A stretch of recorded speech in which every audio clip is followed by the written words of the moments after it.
Welcome, my dear students. So excited to meet you again in another episode of our program for English language for first prep under the supervision of the Ministry of Education. أهلا بكم أعزائي الطلبة في حلقة جديدة من حلقات برنامجنا للصف الأول الإعدادي للغة الإنجليزية تحت رعاية وإشراف وزارة التربية والتعليم.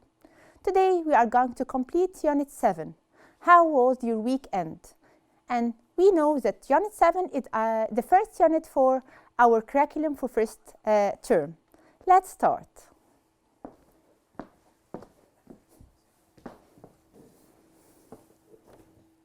Okay, let's start Unit 7.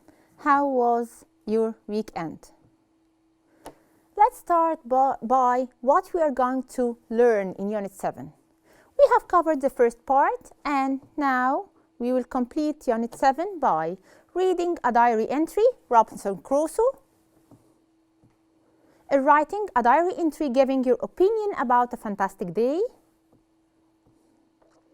listening, and this we have covered in the first session, an interview with a musician,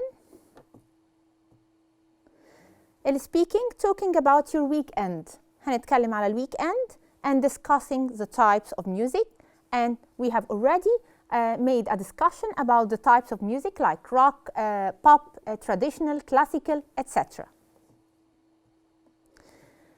With language, past simple time expressions, and we have covered it. And the question review, responding to the past events with although and because. Let's start by the reading part.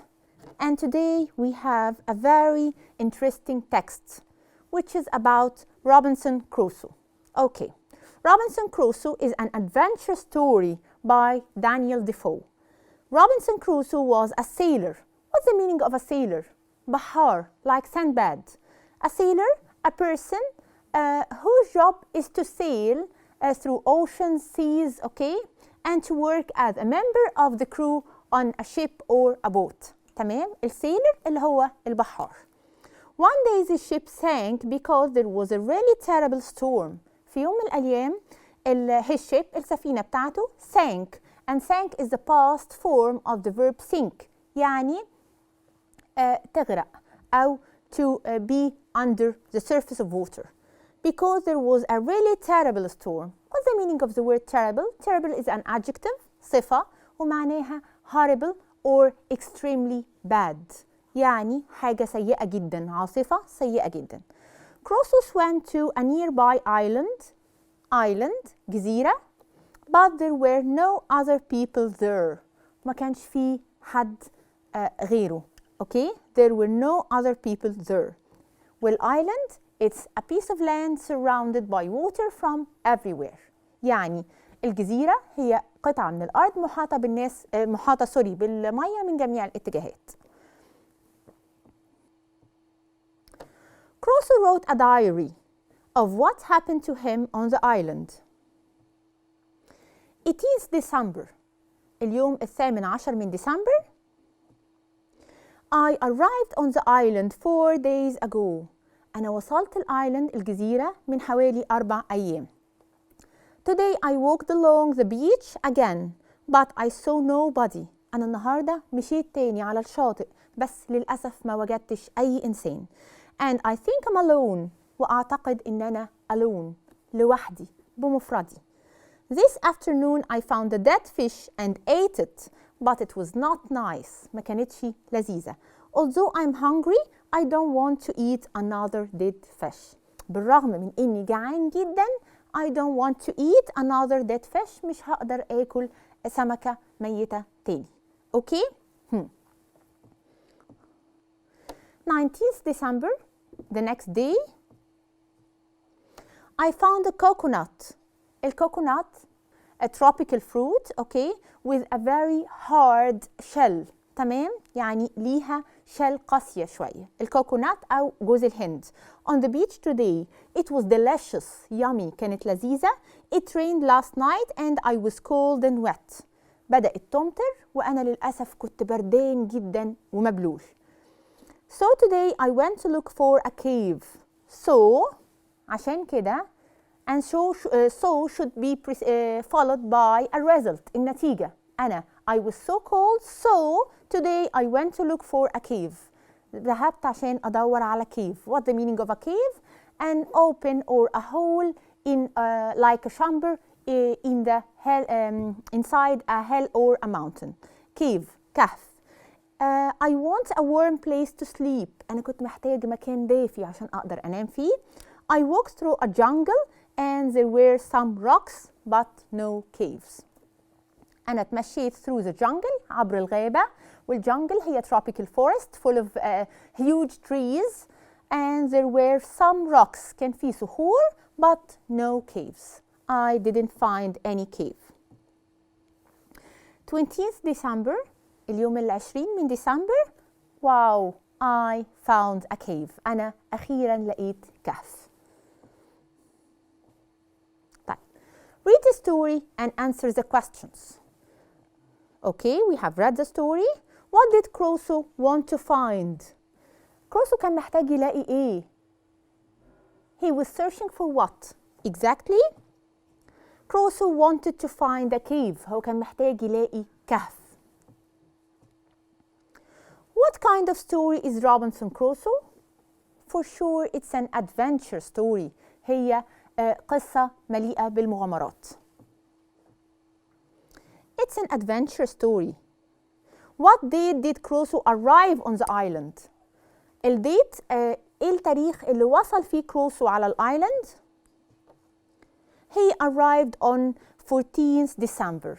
Why? احنا قلنا ان كروسو started to write his diary at 18th December. هو بدأ يكتبها في اليوم الثامن عشر من ديسمبر وقال I arrived 4 days ago. أنا وصلت هنا من 4 أيام.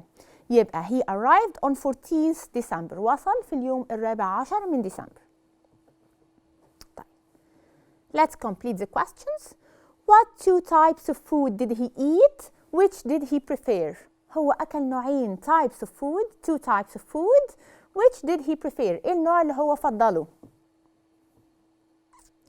He ate dead fish. هو أكل سمك ميت and coconut. وأكل جوز الهند. He preferred of course the coconut because he found it delicious. عشان لقيها طعمها لذيذ. Why do you think he wanted to find a cave? Why? هو ليه كان بيحاول why he was searching for a cave? Because he needs to find a shelter. هو كان محتاج يلاقي مكان يلجأ ليه. He wanted to find a warm place to sleep. هو كان محتاج يلاقي مكان دافئ عشان يقدر ينام. To find a warm place to sleep. After reading the Robinson Crusoe and we answered all the questions about it, now we are going to listen to a conversation. هنسمع conversation between among 3 people talking about their weekend. بيتكلموا على الويك-اند بتاعتهم.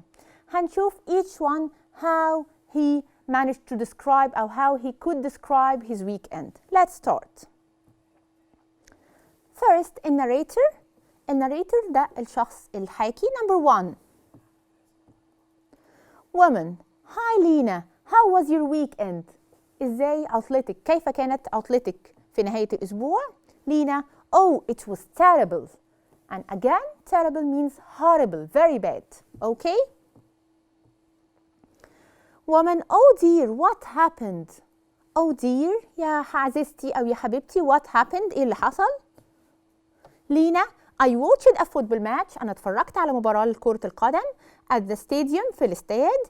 It was terrible because my team lost 5-2. طبعا كانت terrible عشان فريقي خسر 5-2. 5-2. Then I took a selfie but I dropped my phone and it broke. أنا كنت باخد سيلفي بس للأسف my phone I dropped my phone. التليفون سقط مني and it broke. Woman. Oh dear. طيب. Number 2.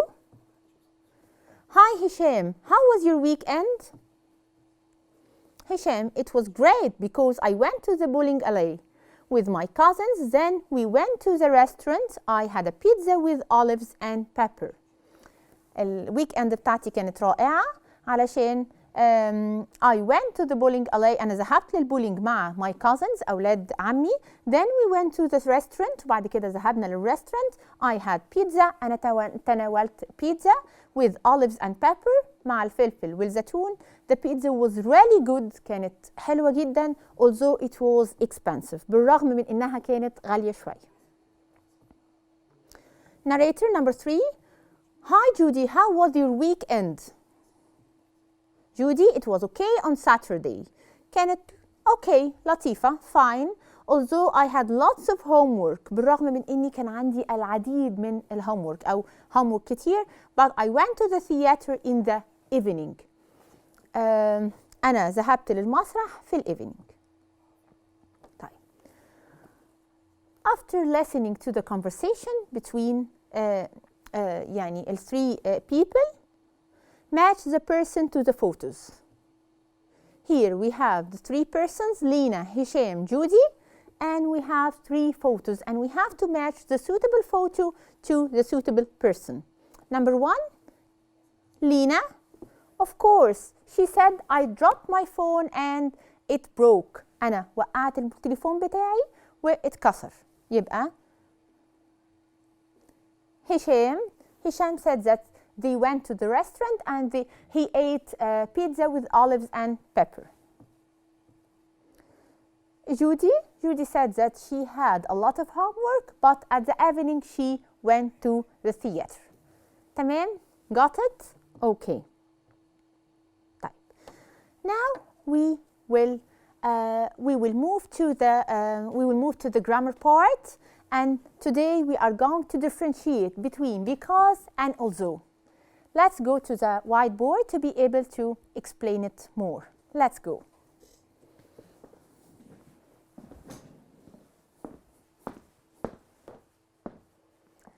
Today we are going to differentiate between 2 important linking words.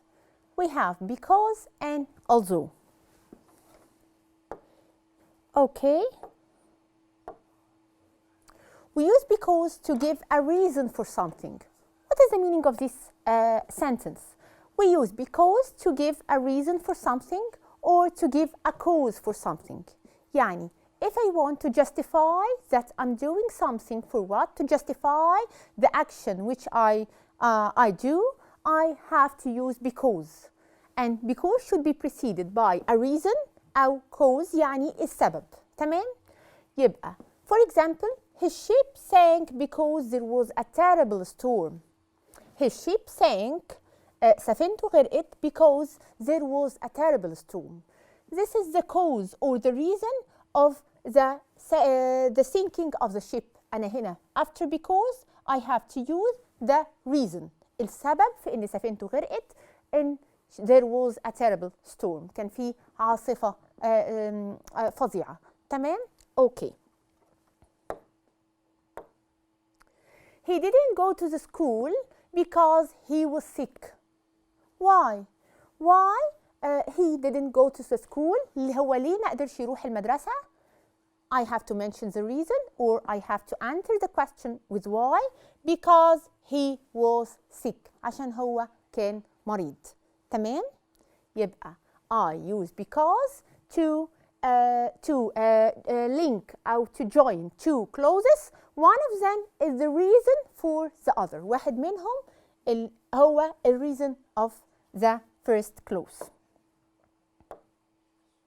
طيب although بقى we use although to contrast information. What's the meaning of to contrast information? يعني بتديني opposite. بتديني when I have two sentences or two clauses with an opposite meaning. Although معناها بالرغم من. Okay? All the family of though, like though, although, even though, gives me the contrast, التضاد. Okay? أو opposite of meaning. يعني إيه? When I say, for example, although she was very beautiful, she has a very bad character. يعني بالرغم من إنها كانت جميلة جدا but she has a very bad character. هي شخصيتها وحشة جدا. اوكي؟ يبقى أنا هنا عملت contrast، اديت تضاد. هي جميلة but at the same time she has very bad character. طيب. Let's take another example. Although I am very hungry, I don't want to eat another dead fish. زي ما روبنسون قال although I'm very hungry أنا كنت جائع جدا but at the same time I don't want to eat another dead fish. أنا مش عايز آكل another dead fish. الطبيعي إن أنا if I am hungry لو أنا جائع I'll eat anything. أنا هاكل أي حاجة. تمام؟ بس هنا أنا اديت الأوبوزيت، أنا اديت التضاد بالرغم من. أوكي؟ Although he was very poor and he needs money، هو محتاج للفلوس، he didn't take the money from me. المفروض الطبيعي if he needs money لو هو محتاج فلوس he will take the money. لكن although he was very poor he was a man of dignity، هو كان عنده كرامة and he didn't take the money from me. هو ما قبلش إنه يأخذ الفلوس مني. Got it? Got the difference between because and although؟ because بتديني reason السبب why يعني why I'm doing something while although بتديني contrast أو opposite meaning. تمام؟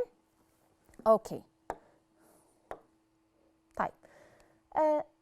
Listen again and match to make the sentences. Here we have the first clause of a sentence. عندي first clause الجزء الأول من sentence and I have to match them with to complete the sentence. Hey. And these are the second clauses. تمام؟ It was terrible because it was terrible. هو كان شيء سيء جدا. ليه؟ My team lost 5-2. Excellent. Because my team lost 5-2. Number B. اديت الريزن. الموضوع كان سيء جدا عشان التيم بتاعي خسر. Number 2. It was great. دي كانت حاجة عظيمة. Because I have to mention the reason again. Exactly. D. I went to the bowling alley. دي كانت حاجة رائعة علشان أنا رحت للبولينج alley. The pizza was really good, although it was expensive. Here, I used although. Why? ليه؟ علشان أنا عندي الكونتراست. The pizza was really good. أيوة البيتزا كانت رائعة بس بالرغم من إنها كانت رائعة it was expensive. كانت غالية. It was okay on Saturday. Excellent. The last one. C. Although had lots of homework. Although I had lots of homework. يبقى it was okay on Saturday. الموضوع كان fine. كان تمام بالرغم من إني I had lots of homework. الكونتراست. المفروض إن أنا if I have a lot of homework هيبقى الموضوع boring أو يعني مش fine قوي. بس هنا it was okay on Saturday. يبقى اديت الكونتراست. Got it? I think by answering this exercise now we can differentiate between because and although. طيب. Let's look at this important writing tip. When should I use the exclamation mark? يعني ايه exclamation mark؟ اللي هي علامة التعجب. exclamation mark. We can end a sentence with an exclamation mark to show strong emotion. أنا عادة بستخدم exclamation mark to show strong emotions. يعني إيه؟ strong feelings. When I say ouch, usually I use the interjection ouch to express a feeling of pain. أنا متألمة، أنا تعبانة. strong feeling of pain. At this situation or at this time I can use the exclamation mark. تمام؟ Wow, wow, it's a feeling of what? When I say wow, excitement. أنا مندهش، أنا فرحان. wow, okay? أنا هنا I'm expressing my feelings. أنا بشرح الفيلينجز بتاعتي يبقى هحط exclamation marks. Oops. Oops عادة. I say oops when I did something wrong or when I'm ashamed of something. Oops. Ouch. احنا قلنا ال feelings of pain أو الألم. Oh my God. Oh my God. If I'm surprised, if I'm happy, if I'm excited. Okay. لو أنا مندهش، فرحان، متفاجئ. Oh my God والإكسكلاميشن مارك. تمام؟ يبقى أنا بستخدم الإكسكلاميشن لو أنا عايزة أبين strong emotion. طيب. Use exclamation after surprising or interesting information. يعني إيه surprising or interesting information؟ surprising information أو interesting يعني مشوقة، يعني حاجة مفاجأة أو مشوقة. For example, when I say, what a terrible day. What a terrible day means قد إيه ده كان يوم سيء. أوكي؟ في الحالة دي أنا بديكي information بس هي أو what a fantastic day. What a fantastic day. Interesting أو surprising. تمام؟ أوكي؟ طيب. آخر حاجة. A capital letter follows a full stop and an exclamation mark. All of us know that if I want to end a sentence with a full stop, I have to start the new sentence with a capital letter, okay? With the exclamation mark, I have to start the sentence with a capital letter. يبقى after a capital letter follows a full stop and an exclamation mark. يبقى أنا after the exclamation mark and after the full stop I have to use a capital letter. تمام؟ Got it? كده يبقى احنا we have covered the writing tab. I hope that you got all the information we have covered in this episode. I hope that you enjoyed the story of Robinson Crusoe. It was very exciting story. I hope that you got the difference between because and although when we use because and when we use although, and that you got the writing tip. How can I use the exclamation mark after the strong emotions, after the surprising and interesting information, and that at the end I have to start a new sentence after the exclamation with the capital letter. Got it? Okay. Thank you so much and see you next time, inshallah. Bye.